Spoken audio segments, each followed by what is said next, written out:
Para business leaders dan intellectual business community, kita sampai pada segmen ketiga diskusi kita hari ini yang berjudul apakah lulusan baru dari universitas itu merupakan sumber yang baik untuk kebutuhan dari perusahaan. Sebab kita tahu bahwa banyak perusahaan yang komplain bahwa lulusan perguruan tinggi itu tidak siap pakai.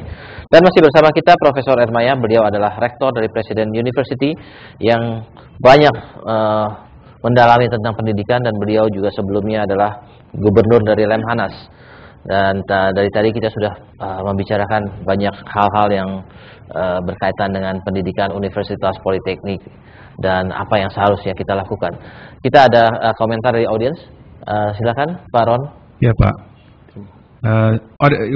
Saya punya sebetulnya yang saya lihat memang benar. Itu masalahnya, orang selalu pikir kalau kita dapat satu pendidikan, kita langsung bisa terapkan, bisa langsung. Itu sebetulnya kebanyakan teori. Ya.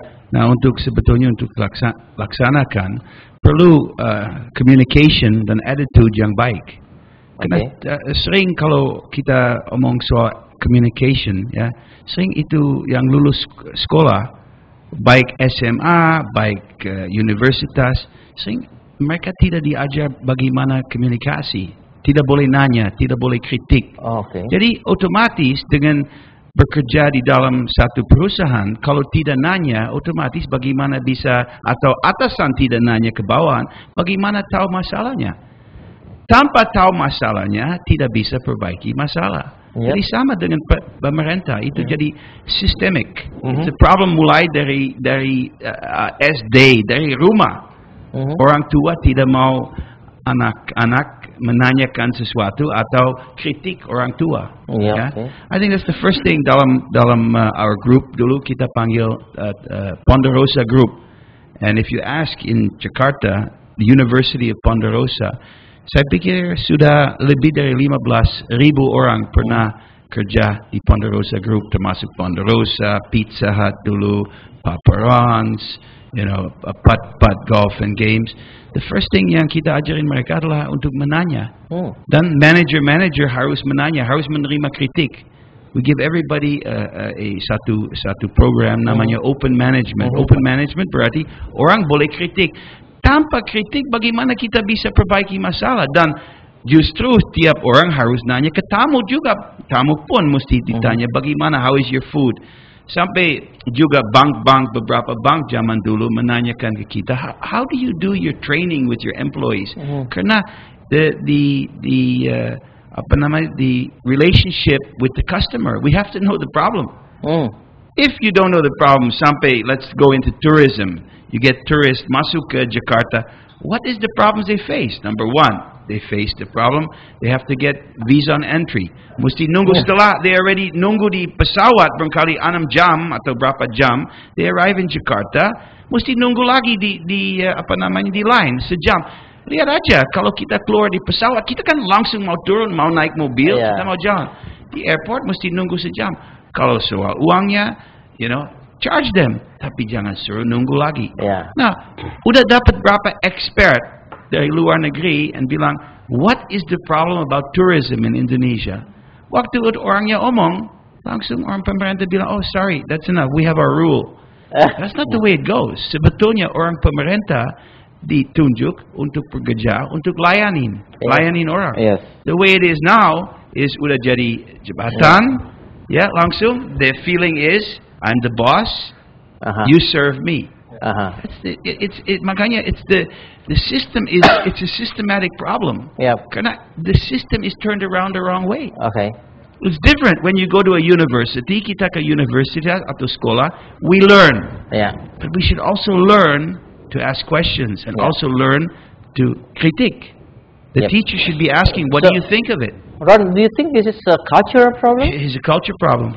A question for you, because I also observe this and ask some people why this culture happens, and not to offend you. Found out one of the reason was that our education was from Dutch education, and when the parents were in the HBO, and the Dutch teachers are very strict. You know, if you ask questions, they don't allow you to ask questions. If you raise the wrong hand, they will, you know, will be very angry. What do you think? Was that the? I'm not pro-Dutch at all. Yeah. You know, I studied in America. Right. But the problem is not in Holland. They don't have that problem. And the They are problem, not- and the problem is not with the older generation who went to the Dutch schools. The problem is with the younger generation. I see. I mean, my kids, waktu maybe 10 tahun yang lalu, saya naik lift, and my kids were complaining to me about something, yeah? And Ciputra was in the lift, and he said, wah, ini anak orang asing. You see, and there are Indonesians, there are Indonesians mengajar anaknya untuk nanya, untuk kritik, Yeah. but very few, and that's the problem, you know. Yeah. So it's a systemic problem. It starts from a young age. Yeah. And that's why when we talk about the it has to be communication and attitude. Karena nanti kalau sudah tahu how to communicate, tapi attitude-nya enggak merasa memiliki, that's another issue.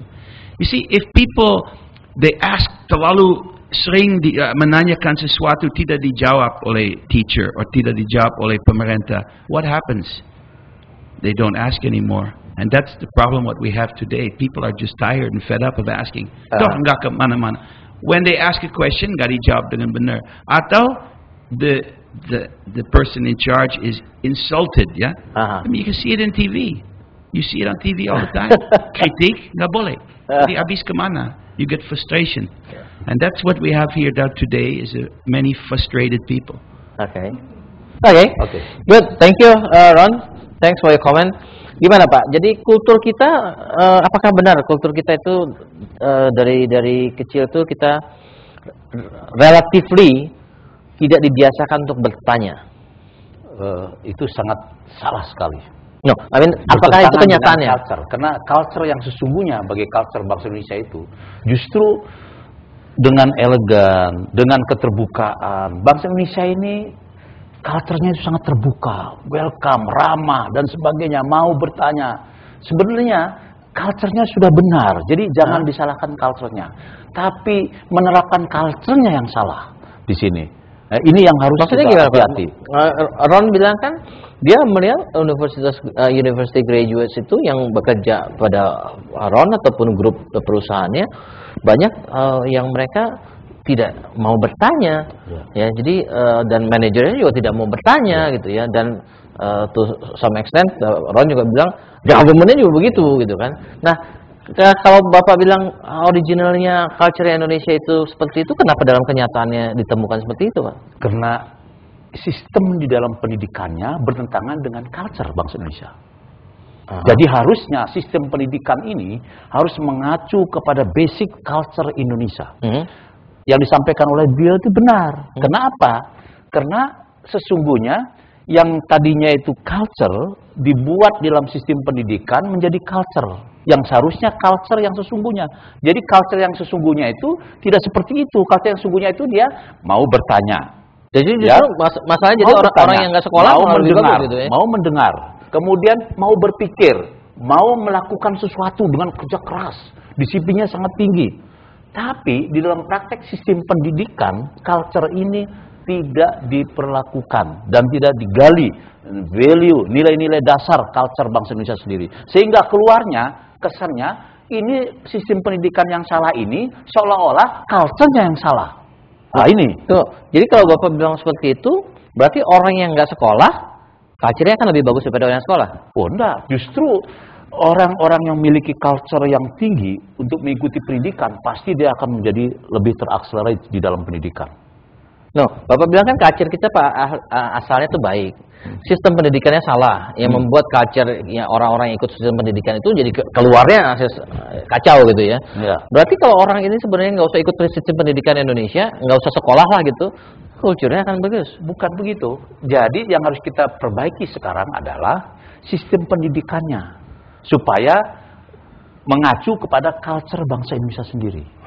Jadi akibat daripada sistem pendidikan yang tidak sesuai dengan culture itu, itulah yang membuat kacau sebagian. Karena tidak semua pendidikannya di Indonesia ini tentu saja bertentangan dengan culture. Kira-kira apa yang membuat sistem pendidikan itu jadi mengadopsi budaya pendidikan dari negara-negara lain. Tapi kita lihat negara-negara lain ternyata Amerika sangat open for asking, negara-negara lain. Culture Amerika kebebasannya beretika, demokrasinya tinggi. Nah, kita baru belajar demokrasi dengan kebebasan yang kebablasan, anarki jadinya. Karena kebebasan itu, kata Robert Kaplan bilang, yang namanya demokrasi itu adalah the coming anarchy kalau kebebasannya itu kebablasan. Tapi demokrasi mengandung kebebasan yang beretika. Nah, etikanya ada dalam budaya. Budaya itu dimiliki oleh setiap negara. Nah, kalau Jepang, dia pegang etika budaya, kebebasannya dengan budaya Jepang, dengan rinjinya, dengan korosinya, dengan kaisannya sekarang. Pak, jadi dengan pengertian Bapak seperti itu, dengan kondisi Bapak seperti itu, kan Bapak ingin ada perbaikan, dan institusi pertama yang Bapak bisa lakukan perbaikan Presiden University. Ya, perbaikan seperti apa di dalam Presiden University itu yang Bapak lakukan, yang menjawab permasalahan-permasalahan ini, Pak? Ya, kita harus melihat bahwa kita berada di mana. Ya, kita berada di Indonesia. Kearifan lokal dengan culture yang sangat tinggi, menurut saya itulah yang membuat modern. Dia tidak akan modern tanpa culture. Dan untuk bisa menjadi modern dan berpikir global, itu harus ada pijakan yang mendasar. Kita ini berpikir global, tidak ada pijakan yang mendasar. Jadi artinya culture-nya hilang. Nah, ini yang harus kita perbaiki dari bawah. Nah, itu yang dilakukan oleh Presiden University adalah bagaimana kita menghormati, menghargai pertama culture dari budaya lingkungan di mana kita berada, sehingga hubungan kita dengan komunikasinya harus baik dengan masyarakat setempat.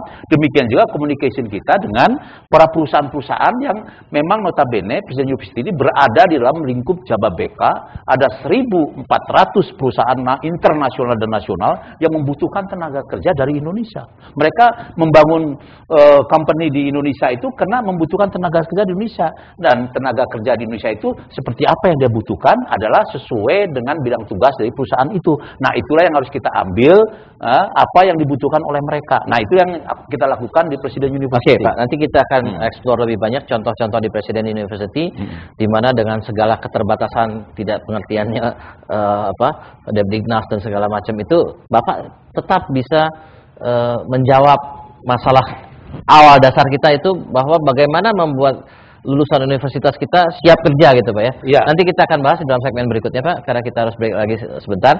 Buat para business leaders dan intellectual business community, kita break lagi untuk segmen terakhir nantinya. Jadi buat Anda yang ingin berpartisipasi, silakan SMS ke 0896 kali 788. Kita break untuk segmen berikutnya.